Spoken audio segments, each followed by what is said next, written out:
Hello বন্ধুরা, কেমন আছো তোমরা সবাই? আজকে ব্যাচেলার রান্নায় থাকছে ফেরত বেরত মুরগির মাংস। এই মাংস হয়তো বা আমি ছাড়া আর কেউ রাঁধতে পারে না।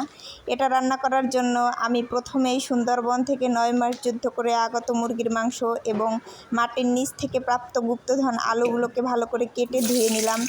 তারপরে কালা কড়াইটা দিয়ে দিলাম চুলার উপর, সেখানে সেই গুপ্তধনগুলোকে দিয়ে ভালো করে তেলের উপরে ভেজে নিলাম। তারপর মনে হলো না, একটু কালার হওয়া দরকার। পরে এখানে দিয়ে দিলাম ইটের গুঁড়া, সামান্য পরিমাণে ইটের গুঁড়া দেওয়ার পরে এটাকে ভালো করে নাড়াচাড়া করে আমি এটাকে ভালো করে ভেজে নিয়েছি। তারপরে সেই তেলেই দিয়ে দিলাম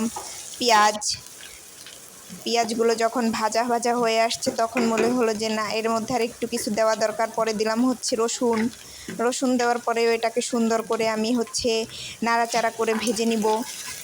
যখন পেঁয়াজ আর রসুন ভাজা হয়ে যায় তখন আমি দিয়ে দিলাম এর মধ্যে আদা বাটা তো দিতেই হবে, না হলে সেই মুরগির গন্ধে খাওয়াই যাবে না।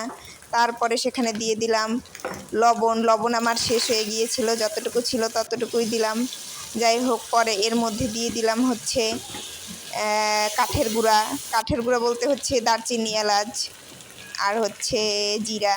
তারপরে আবার মনে হলো যে না, একটু রং দরকার, তাই দিয়ে দিলাম ইটের গুঁড়া। তারপরে এখানে আমি পানি দিয়ে দিলাম। তারপরে দিয়ে দিলাম পরের দিন ওয়াশরুমে গিয়ে পাছা জ্বলার জন্য একটা মেডিসিন, এটা মরিচের গুঁড়ি দিয়ে যখন এটা একটু হয়ে আসছিল তখন দেখলাম নিচ দিয়ে লেগে গেছে। যাই হোক, পরে আমি এখানে মুরগির মাংসগুলোকে ভালোভাবে নাড়াচাড়া করতে হবে, না হলে এটা মিক্সড হয়ে যাবে, পোড়া লাগবে। তারপরে আমি 80 বছরের ডেস্কিটা দিয়ে মাংসটাকে ভালো করে ঢেকে দিলাম যাতে মাংসটা সিদ্ধ হয়।